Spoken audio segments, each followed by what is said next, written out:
anak-anakku kelas 6, apa kabarnya nak? Tetap semangat ya. Salam jumpa dan salam sehat dari ibu. Ya, kita akan memulai pelajaran kita. Kita awali dengan berdoa. Dalam nama Bapa, Putra, dan Roh Kudus. Amin. Allah Bapa yang Maha Baik, kami bersyukur kepadamu karena begitu besar kasih-Mu kepada kami. Engkau mengutus banyak nabi dalam mewartakan ajaran dan kasih-Mu. Bimbing kami ya Tuhan, supaya kami dapat bertekun dalam memahami pengajaran mereka dalam hidup kami. Bimbing kami ya Tuhan akan pelajaran agama hari ini. Semoga kami mampu untuk meneladani nabi yang Kau kirim untuk kami. Doa ini kami persembahkan kepadamu dengan perantaraan Kristus Tuhan kami. Amin. Dalam nama Bapa, Putra, dan Roh Kudus. Amin. Ya, anak-anakku kelas 6 kita telah menyelesaikan UTS, maka kita mulai lagi pembelajaran kita, yaitu untuk pembelajaran agama ya, mengenai Nabi Yesaya. Pada 2 minggu yang lalu kita telah mempelajari mengenai Nabi Elia. Ya, dapat kita lihat di sana apa penyembahan berhala zaman sekarang ya sudah ibu terangkan dengan baik. Nah, maka hari ini kita melihat Nabi Yesaya. Nabi Yesaya ini adalah utusan Allah. Ya, karena begitu besar kasih-Nya kepada kita, maka Allah mengutus Nabi Yesaya untuk mengajak umatnya kembali kepadanya dengan bertobat dan menjanjikan akan datangnya seorang Mesias penyelamat, sang Raja Damai dari keturunan Daud. Maka mari kita lihat kembali ya. Kita mulai ya anak-anakku kelas 6. Kita lihat Yesaya 5 ayat 1 sampai dengan 17. Ya. Nabi Yesaya dan nyanyian kebun anggur sang kekasih. Kira-kira 1 abad sesudah Elia, keadaan di Yerusalem dan negeri Israel agak maju. Tetapi kemajuan itu tercapai karena penderitaan dan pengorbanan rakyat kecil. Mereka dipaksa bekerja keras sehingga mereka hampir tidak sempat mengurus kebunnya sendiri. Dari hasil kebun yang sedikit itu masih ditarik sumbangan untuk membiayai acara keagamaan dan apa saja, sehingga yang miskin semakin miskin sedangkan yang kaya menikmati hasil pembangunan. Pada suatu hari seorang pemuda pergi ke Yerusalem dan langsung menuju ke bait Allah yang tidak pernah sepi. Pemuda itu bernama Yesaya. Di bait Allah, Yesaya banyak mendapat penglihatan. Ia melihat Allah semesta duduk di atas tahtanya, dikelilingi banyak malaikat yang bernyanyi, "Kudus, kudus, kuduslah Tuhan Allah segala kuasa." Lalu Yesaya berkata, "Celakalah aku orang berdosa ini, karena mata saya telah melihat Allah Pencipta." Tetapi seorang malaikat mengambil bara api dari mezbah dan menyentuhkannya pada bibir Yesaya. Yesaya sambil berkata, "Engkau sudah dibersihkan dengan api." Setelah itu, Yesaya mendengar suara Tuhan yang berkata, "Siapakah yang akan kuutus dan siapakah yang mau pergi untuk aku?" Maka jawab Yesaya, "Inilah saya, utuslah saya." Lalu Allah berfirman, "Pergilah dan wartakanlah sabdaku kepada orang-orang Israel." Sejak saat itu Yesaya menjadi nabi Tuhan untuk menunjukkan jalan Tuhan bagi bangsanya. Ada kalanya ia harus mengancam bangsanya sendiri dan meramalkan malapetaka. Pada suatu hari, Nabi Yesaya dengan berpakaian kusut datang lagi ke Yerusalem dan langsung menuju Bait Allah. Ia membawa kecapi, alat musik kuno. Ia naik ke sebuah meja dan mulai memetik kecapinya. Perhatian orang yang ada di sekitar tempat itu tertarik kepada pemusik aneh itu. Bapak-bapak dan ibu-ibu, saya ingin menyanyikan sebuah lagu tentang kekasihku.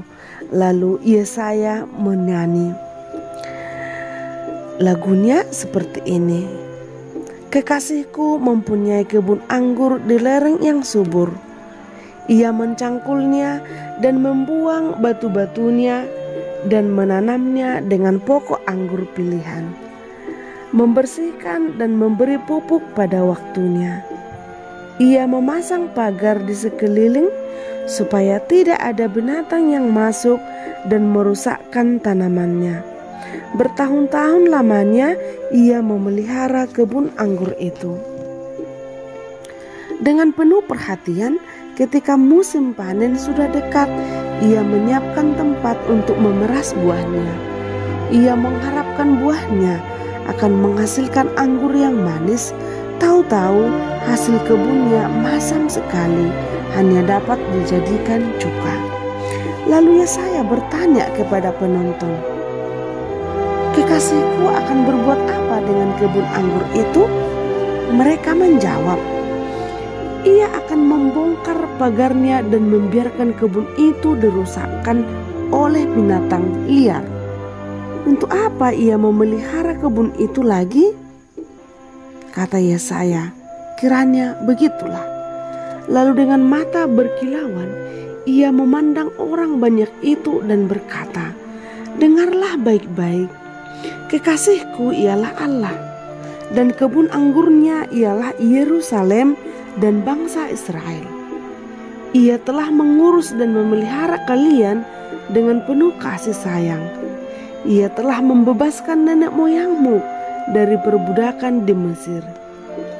Ia mengharapkan agar kamu hidup bersama sebagai saudara, tetapi justru sebaliknya lah yang terjadi. Kalian saling menggigit, membenci, menipu, yang kaya, berkuasa, menindas rakyat kecil, bahkan membunuh. Ia mengharapkan kalian berbakti kepada Dia saja, tetapi kalian meninggalkan Dia dan mencari perlindungan kepada dewa-dewa bangsa lain. Celakalah kalian, akan tiba waktunya Allah mencambuk bangsa kita.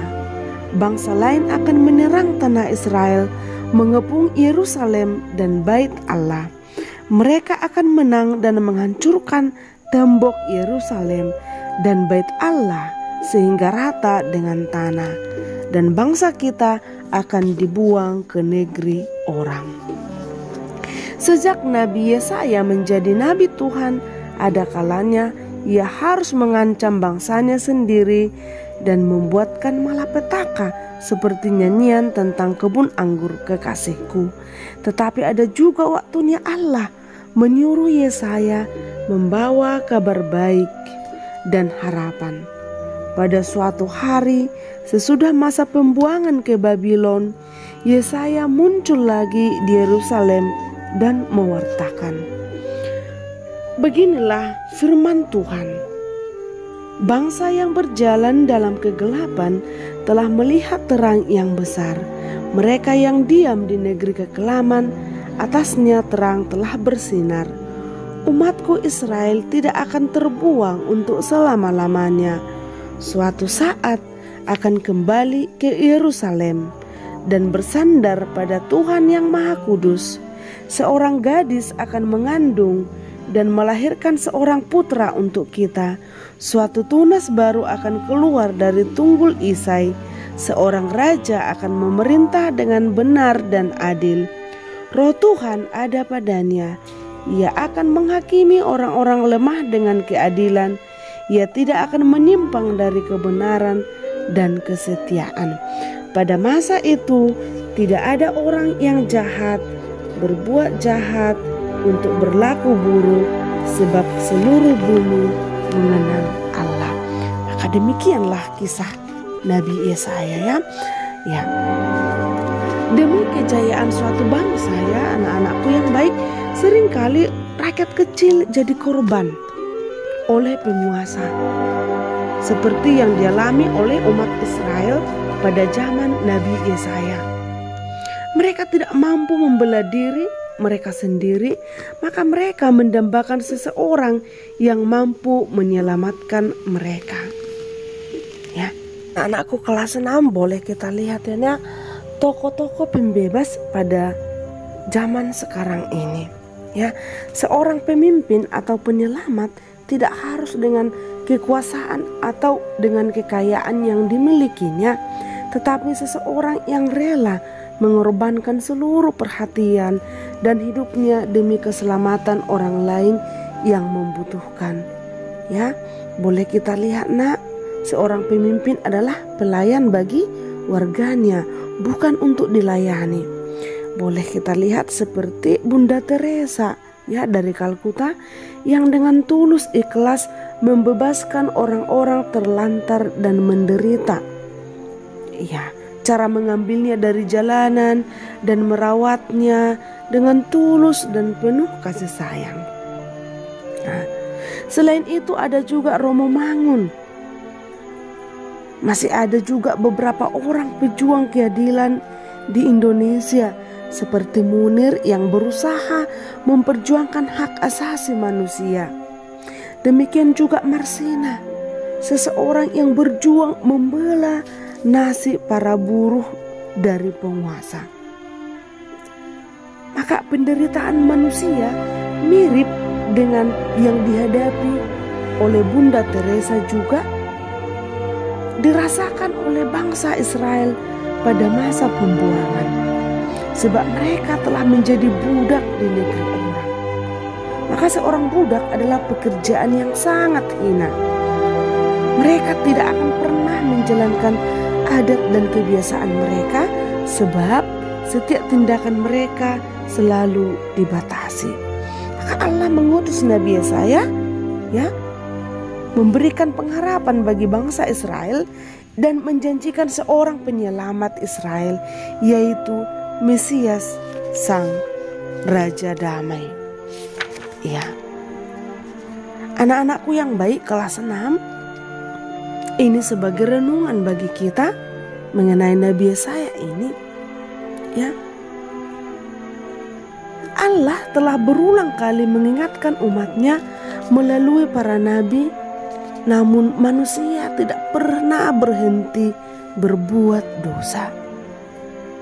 Boleh kita lihat zaman sekarang ya nak, dosa-dosa kita yang pernah kita perbuat.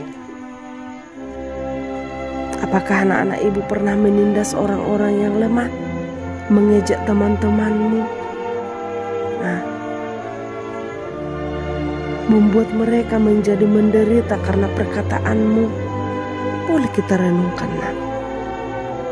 Zaman sekarang ini Allah menginginkan agar orang-orang kembali ke jalan yang benar. Bila mereka tidak bertobat, bencana akan datang dan negeri akan mengalami kehancuran.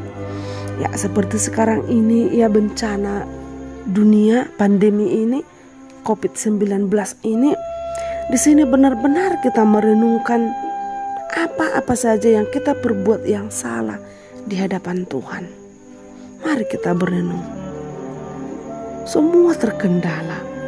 Kita tidak bisa ke sekolah, tidak bisa kita kemana-mana karena COVID-19 ini menghambat semua apa yang kita perbuat. Maka mari kita merenungkan tentang dosa-dosa kita. Ya, dengan demikian kita mampu bertobat kepada Tuhan, mengakui segala kesalahan kita. Maka kita tidak dibenarkan menindas siapapun.